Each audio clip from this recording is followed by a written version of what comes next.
Okay, this is the fourth video for Lecture 10, so it's Lecture 10D, and I'm talking a lot about the Gospels, I realize. So we're going to try to finish up 2 slides of Matthew and then Luke and John here in this 15-minute slot. We will see. If not, it's okay. We probably won't, actually, because I have 1 video. So there may be 2 more videos after this.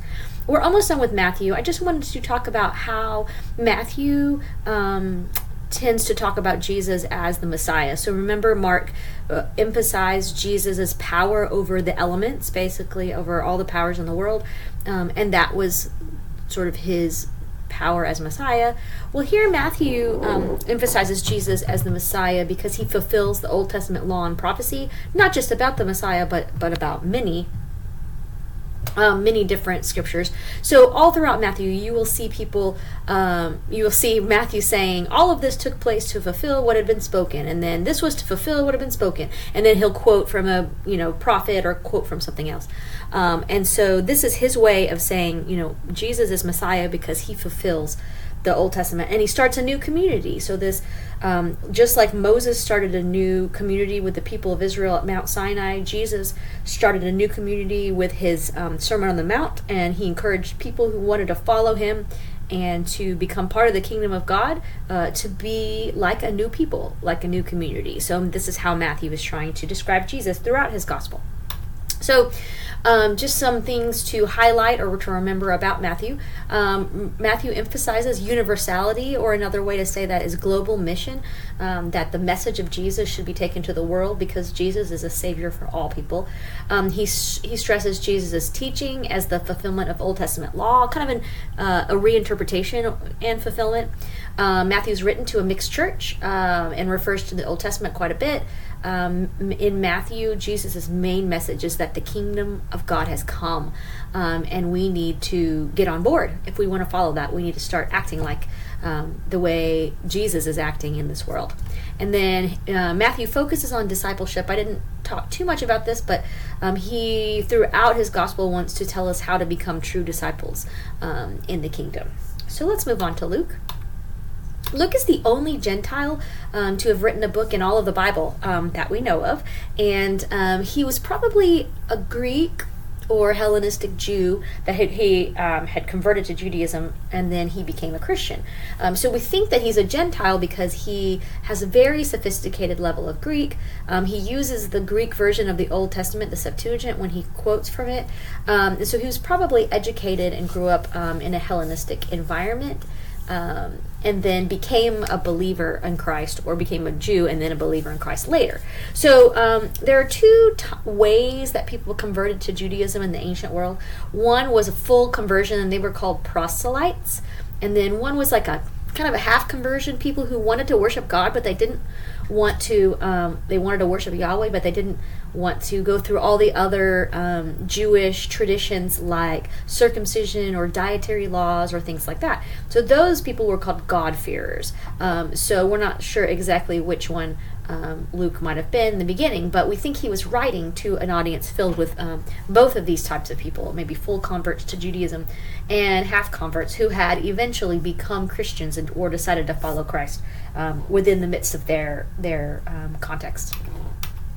So I'm not going to play the Luke video here, but if you want to check it out, you can do that on YouTube. Remember, we've talked about how Mark stresses Jesus' power in his miracles, and then Matthew stresses Jesus' teachings in the Sermon on the Mount and other places. Luke's gospel is different than both of those in that he focuses on the salvation that Jesus brings. So he focuses on what is happening to the people around Jesus because they are meeting him and interacting with him, and how Jesus reaches out to these people. He also emphasizes prayer quite a bit, and the Holy Spirit, and then again, like Matthew, the idea that Jesus has come for all people. Let's talk about, within this emphasis of Jesus' salvation, Luke consistently highlights Jesus' concern for the most marginalized, the most outcast and oppressed people in society. So I just listed the different references here, but many times Jesus encounters and talks to the poor, or maybe even has parables or things that he tells that is the poor people are lifted up, and wealthy people are actually painted in a bad light. So that's interesting for the time period. And then he also shows that Jesus has a great concern for people who are normally labeled sinners in society. And in that society, it could have been a wide variety of people, tax collectors, prostitutes, other people that were of low status were sometimes called sinners just because of their status. And then the other group that we see highlighted in Luke is women. So women had a pretty low place in society, both in Greco-Roman and Jewish society, but especially in Greco-Roman society. And so here we see Jesus interacting with women throughout the gospel and lifting their position. There is a great story where Jesus goes into the home of Mary and Martha and Lazarus, and Martha is like busy doing what she's supposed to do as a woman in their society, and cooking and making sure she's going to be a good host. And then Mary, her sister, is sitting at Jesus's feet learning like a disciple, like his other disciples would. And when Martha gets upset that Mary's not helping, she goes to Jesus about it, and Jesus says, Mary has chosen the better thing. So here, we tend to focus on the fact, he's saying, you should spend time with me instead of cooking and cleaning. But really what's going on here is that Jesus is supporting the idea that Mary can learn and that Mary can be a disciple. In her context there, it was not accepted for women to be disciples. They would not be educated.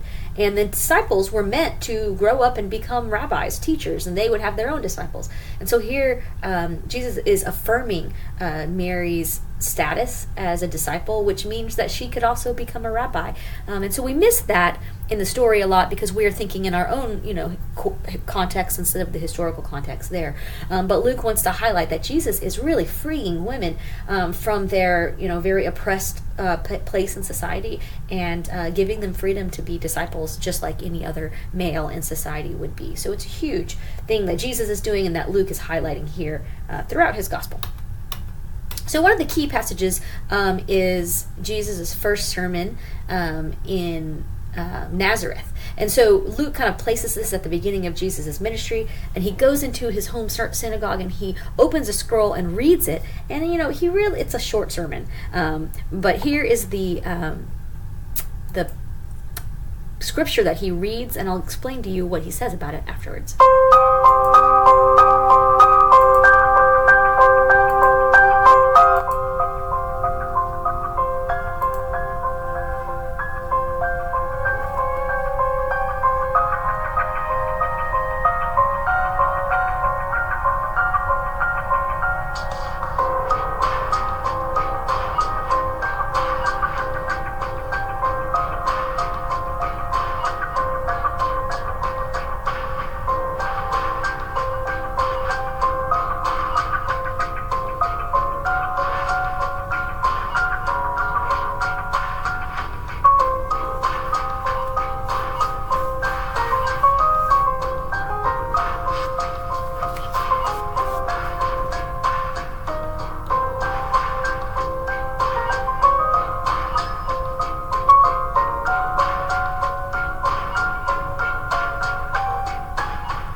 So I just thought you would enjoy that musical, visual presentation of this passage that becomes very central to Jesus' message here in Luke. And so what we learn from this message that Jesus reads, and then he says, this has been fulfilled in your hearing. He's telling the people that what he's reading from Isaiah is actually what's going to be the highlight of his life and his ministry on earth. So he says, I'm going to preach the good news to all people, especially the poor. I'm going to meet the needs of the rejected in society, the blind, the prisoners, the oppressed, and I will proclaim freedom and healing to all who need it. So Luke is really highlighting the part of Jesus' ministry that reaches out to those oppressed and marginalized. And right here at the beginning of Jesus' ministry, Luke wants to make that very clear. So some of the stories that are unique to the Gospel of Luke are some of the most famous stories. The parable of the Good Samaritan is found only in Luke. And here Jesus tells a story in response to a lawyer who asks him, what is the greatest commandment? And Jesus says, of course, love the Lord your God. And the second one is like it, love your neighbor as yourself. And then the lawyer says, well, who is my neighbor?